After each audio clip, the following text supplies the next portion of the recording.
Hey guys, welcome to another video, and today, my name's Phil, Eep, but I mostly go by Phil, and today we're going to talk about the prequels versus the sequels, trilogy for Star Wars. Now both, trilogies, even though Episode 9 has to come out, both had a lot of controversy. Not really in the positive way, but in the negative way. Now, the prequels, one of the controversies was Anakin's and Padme's love scenes in Attack of the Clones.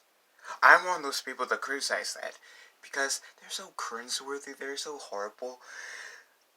90% of the time when I watch Attack of the Clones, I pretty much skip their love scenes because I generally dislike it. The other thing is some of the actors acting. Like, for example, even though I'm a huge fan of his, Liam Neeson's acting. Now, I'm a big fan of Liam Neeson. I like his acting in one of his later movies called, I forgot the name, but pretty much he was on the train and he was supposed to find this one person, otherwise people would get murdered. It was a movie that came out last year. Forgot the name. If you guys remember the name, leave a link below, or just the name below. His acting was pretty solid in there. Batman Begins, which was made in 2005, so 6 years after The Phantom Menace. I liked his acting in Batman Begins and The Dark Knight Rises which was made in 2012, a whole lot more than his acting in the Phantom Menace, because it was stupid. It was like cringeworthy. It was bad. Hayden Christensen's acting was better in Revenge of the Sith than Attack of the Clones.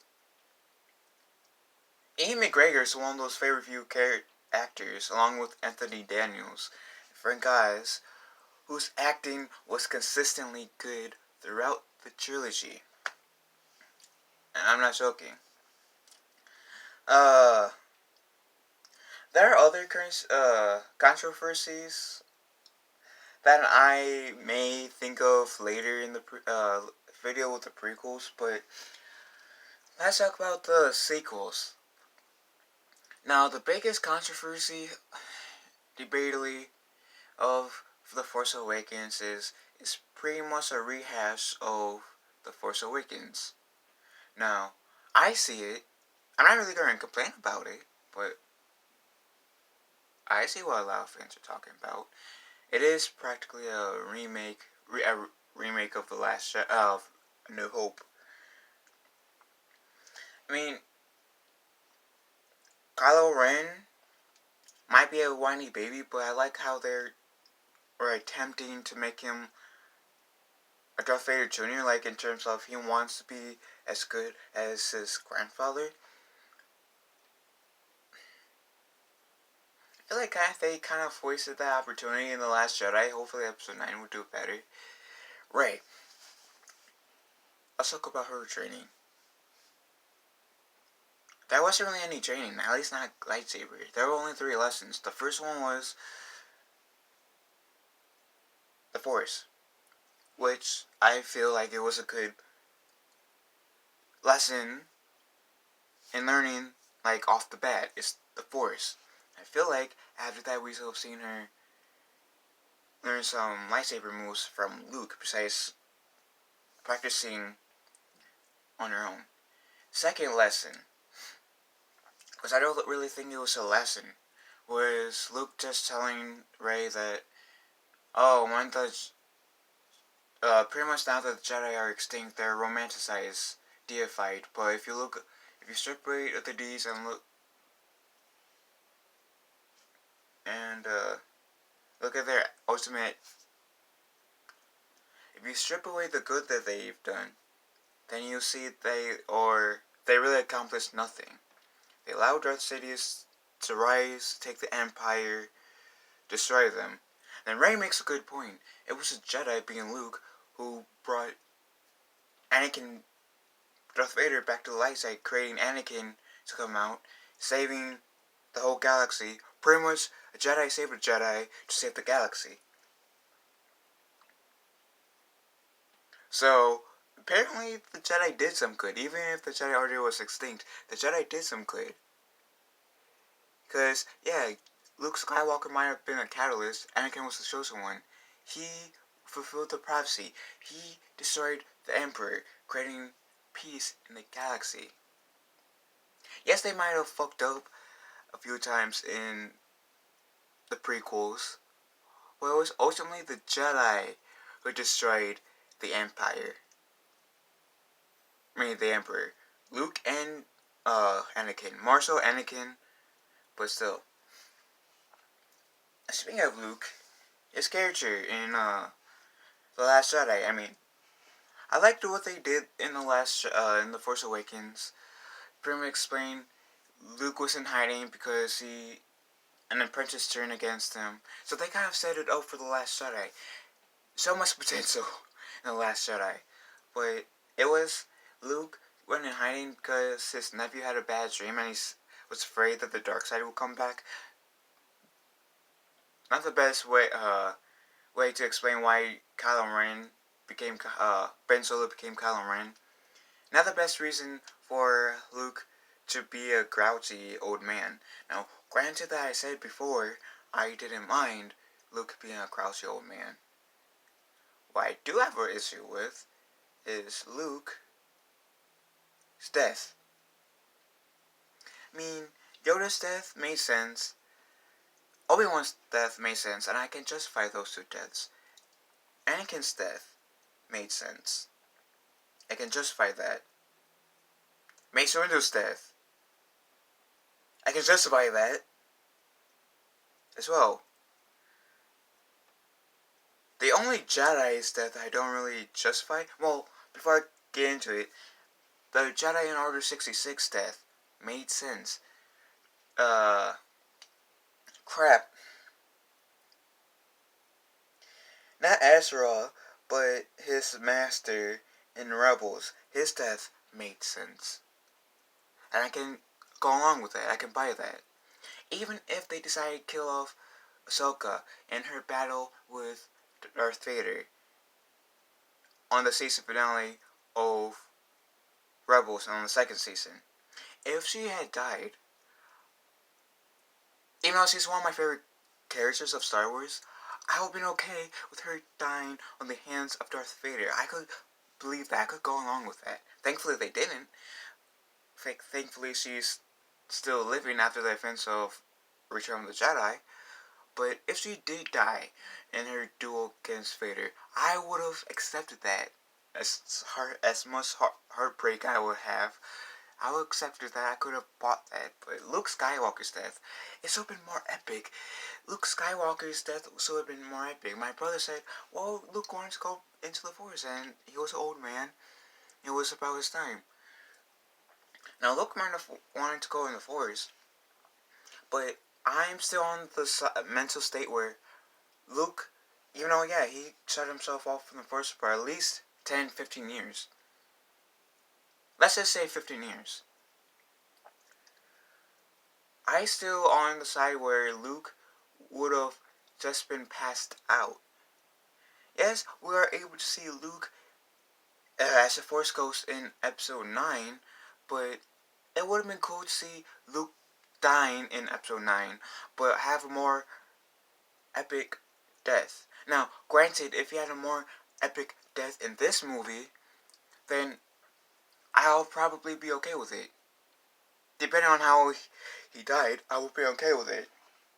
But to be honest, for Luke Skywalker's character, that was one of the lamest deaths ever in cinematic history. And here's the thing, I was okay with grumpy old Luke only because we had Episode 9. See the old Luke that we knew come back. We saw the old Luke that we saw come back towards the end of the movie. But if we still saw grumpy old Luke Skywalker in Episode 9, that's when I would have had an issue with. if we see Grumpy Luke Skywalker as a Force Ghost in Episode 9, I'll be I'll be upset. I'll honestly be upset. Like, what the hell? We just saw Luke Skywalker snap out of his grumpy state towards the end of The Last Jedi, and now we're getting a whole movie, him as a Force Ghost, a Scorpio Man. What the hell? Hopefully we'll see the positive, hopeful Luke Skywalker in Episode 9. I mean, he did apologize to Kylo Ren for being hasty, but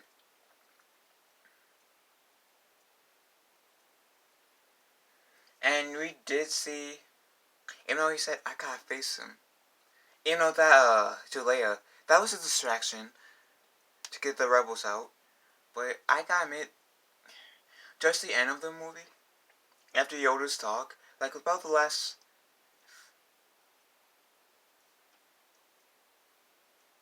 10 minutes of the movie where Luke was in, we saw the old Luke come back. Too bad he died, especially in the lamest way possible, but still. The Canto fight scene. Now that was horrible. I mean, it wasn't horrible, but it lasted too long. It was really long. I didn't really care about the Canto fight scene so much. I wish it was shorter, but you know. And then Commander Holdo, the girl with the purple hair.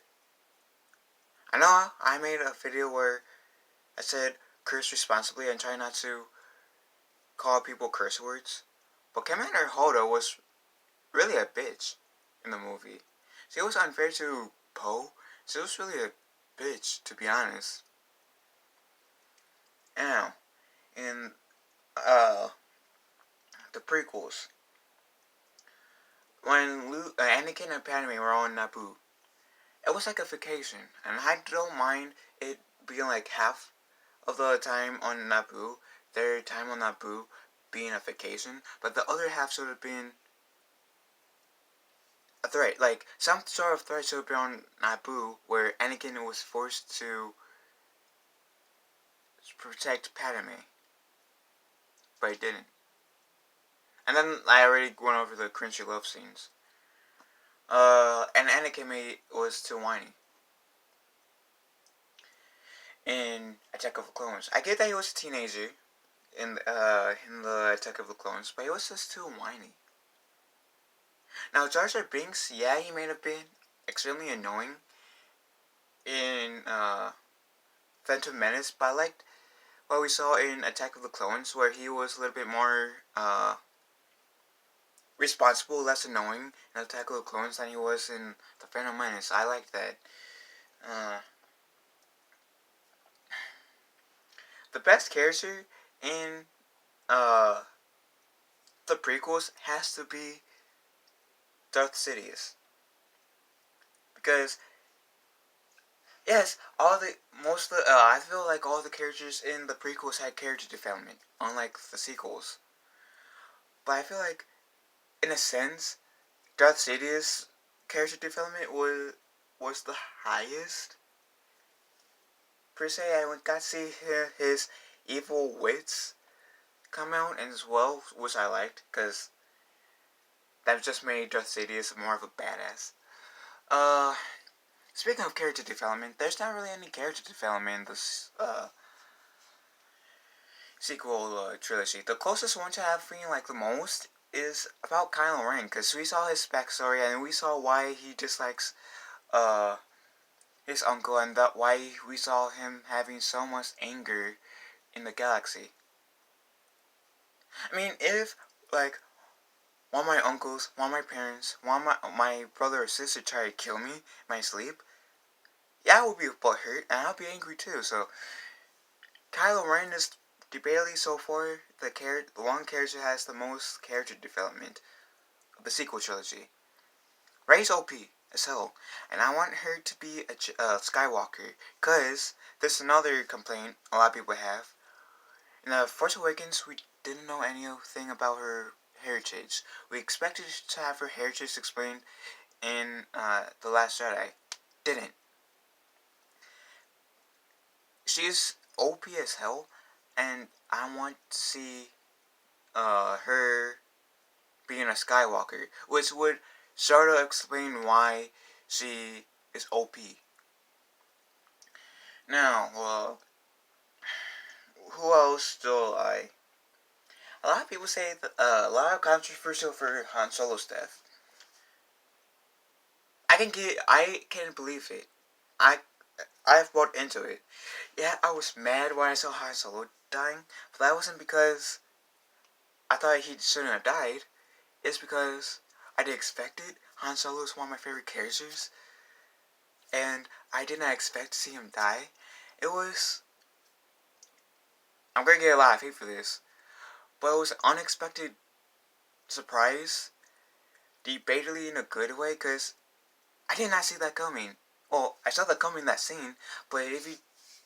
I had a sense that he was going to die in that scene, but if you take before that scene, before he talked to Kylo Ren on that bridge, on Circular Base, I honestly did not see that coming. That was unpredictable, and I liked the unpredictability, even if Han Solo did die. One of the controversies about the new trilogy was not really about the new trilogy, it's about the Lucasfilms. Let the past die, but yet again, they're going to bring back the past, making Han Solo a spin-off movie. Was bombed because the people's reaction at Lucasfilms, who insults the fans who dislike The Last Jedi, and then they decided to make Rogue One. And having Bill Organa, Mon Mothma, and even though they're in the sequel trilogy as well, C-3PO and R2-D2, and Saw Gerrera, which was introduced in the Clone Wars series, and Darth Vader back. Those like 4 or 5 characters are all in the prequels or the original trilogy. Plus, the whole plot is how the rebels got some of the rebels got the Death Star plans. Episode 4 was how R2-D2 delivered the Death Star plans to the rebels on Yavin 4. Pretty much Rogue One and Han Solo Star Wars story, you can debatably say, is bring the past back. And that's contradictory, and that's a double standard. Like, oh, let's have the past die, but we're gonna bring the past back. And as much as I love the news about Billy D. Williams coming back as Lando, that doesn't help the case about, oh, we're gonna let the past die. But that's one of the best things I'd say about the Disney Star Wars. They're bringing back Lando. Even though they could have used Lando as the code breaker in The Last Jedi. Missed opportunity there. I am happy that they're bringing back Lando in Episode 9. It's good. I love it. I'm excited to see Lando again. Even if Billy D. Williams have some hip problems. I saw him on Dancing with the Stars. I liked his first dance when he was dancing to the Star Wars song. But anyways, that's besides the point. Pretty much. Long story short, the sequel trilogy, even though it hasn't been completed yet, has a lot of more cringy moments, a lot more native surround sound per se than the prequels did.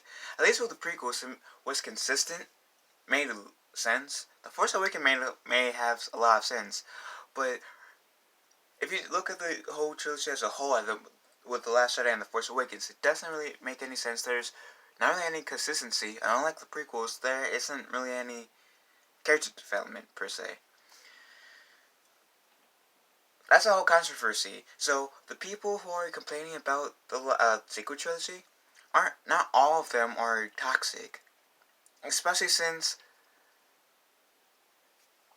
people at Lucasfilm decide to insult fans who dislikes The Last Jedi and Solo Star Wars Story, when a lot of them, 90% of them, are only trying to critique the movie in the most positive way as they could.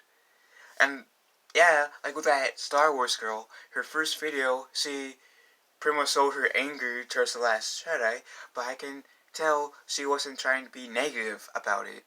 She was trying to be as positive as she could, but at the same time getting her point across, which I saw in her very first video last year. And all the videos after that. Same with Jeremy from Geeks Gamer, Jesse Milestone from Mindless Entertainment, and Ivan Ortega from his Ivan Ortega channel. But so pretty much, if you wanted to see which trilogy is the best between the prequels and the sequels, the prequels are better. Even though I have some issues with the prequels, it's less than the sequels. And that's especially because George Lucas handled the criticism better than people at Lucasfilms with the sequels. That definitely helps in the case of the prequels. Anyways, what do you guys think? Do you guys like the prequels more than the sequels, or the sequels more than the prequels, or are you kind of in between? And do you guys have any critiques that you would give? Like, any moves that you would improve, like the prequels or the sequels? Leave a comment below, and may the force be with us all.